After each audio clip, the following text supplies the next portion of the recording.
इस बात की क्या गारंटी है, ऐसा कौन सा उपकरण है इस आईटी सेल के पास जो ये बता दे कि ये जो प्रश्न पत्र है सीन होने के बाद कितनी जगह शेयर किया गया है?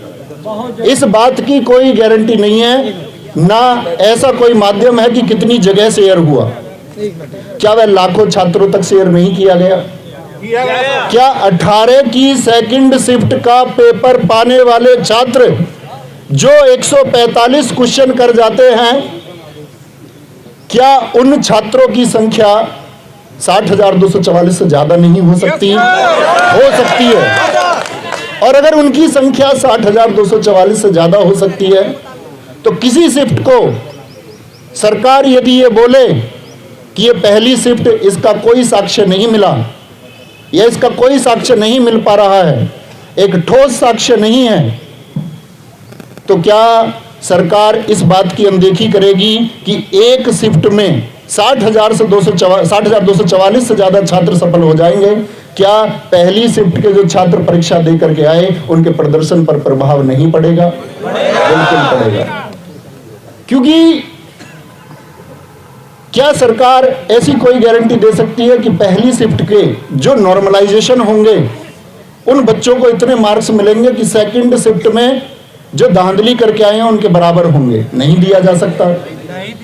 तो सूरज निकले या सूरज डूबे, सुबह हो या शाम, हमारी एक ही मांग, री एग्जाम, री एग्जाम, री। तो बस एक ही मांग को लेकर के साथ ही चलेंगे। सारे अध्यापक वर्ग ने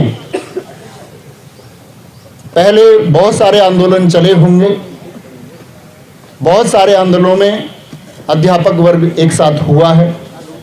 इस बार भी आप देख पा रहे हैं, इस शायद बहुत सारी चीजें गोपनीय होती है, आप सब लोग एक राय बनाते हैं उस गोपनीयता को लेकर के जिसके बारे में आपको कोई वास्तविकता नहीं होती, लेकिन आपकी उस राय का स्वागत है क्योंकि आपका एक दुख है, आपका एक दर्द है, और एक दुख और दर्द के लिए छात्र एक नेतृत्व चाहता है। और इस पूरे अध्यापक वर्ग का मैं फिर से आभार करूंगा विवेक सर का, उन्होंने अपनी जान जोखिम में रख के इस मांग को आपके लिए उठाया है।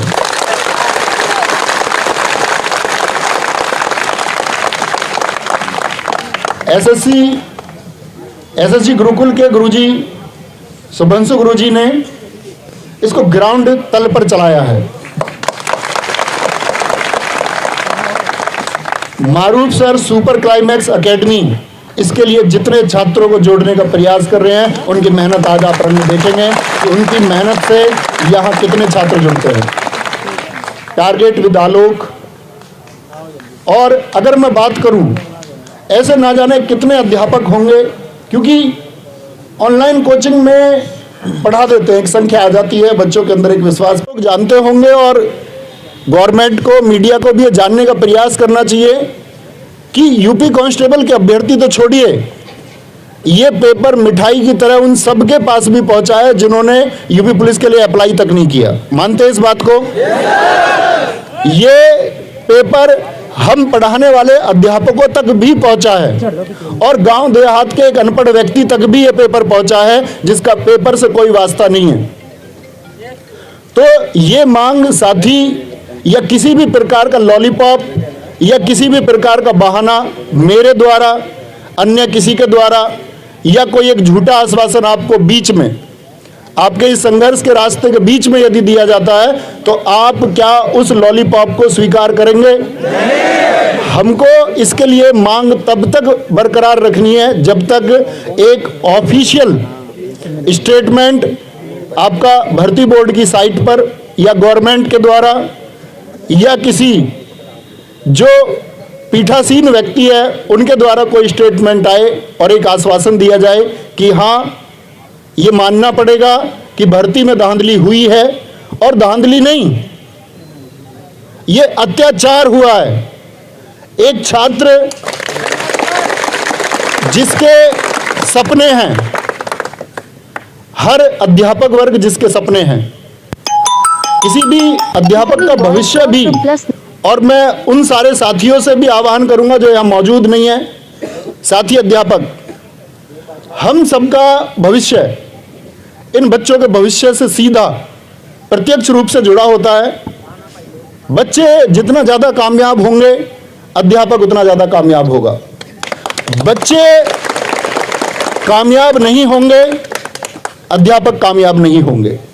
तो आप सब प्लीज इन बच्चों के जो आंसू हैं, जो इनका दर्द है, जो सपने इन्होंने देखे, कोई धनाढ्य व्यक्ति यूपी पुलिस कांस्टेबल में भर्ती होने का सपना नहीं देख सकता। सरकार जानती है, हर एक शिक्षित वर्ग का व्यक्ति जानता है कि ये सपना निम्न वर्ग के छात्रों और अधिकतर निम्न वर्ग के छात्रों और बमुश्किल मध्यम वर्ग के कुछ छात्रों के द्वारा ये सपना देखा गया कि हाँ, इस बार हम कुछ करके जाएंगे। 60,244 पद देख करके सबका बोलते ना हृदय एकदम से फल फूल गया। पिछला एग्जाम हुआ, कुछ एग्जामों में ऐसा हुआ कि बच्चों को अपना जो साहस है, जो प्रतिभा है, वो दिखाने तक को मौका नहीं मिला। दिल्ली पुलिस कांस्टेबल बच्चों को फिजिकल की तैयारी के लिए भी समय नहीं दिया गया, सपने कुचेले गए। बच्चों ने सोचा ठीक है, नंबर नहीं आता, 60,244 पद हैं और इसके लिए संघर्ष करेंगे। समय यहां भी कम दिया गया था, परीक्षा के मानकों पर प्रश्न चिन्ह था कि किस तरह से इतने सारे सेंटर बना दिए गए,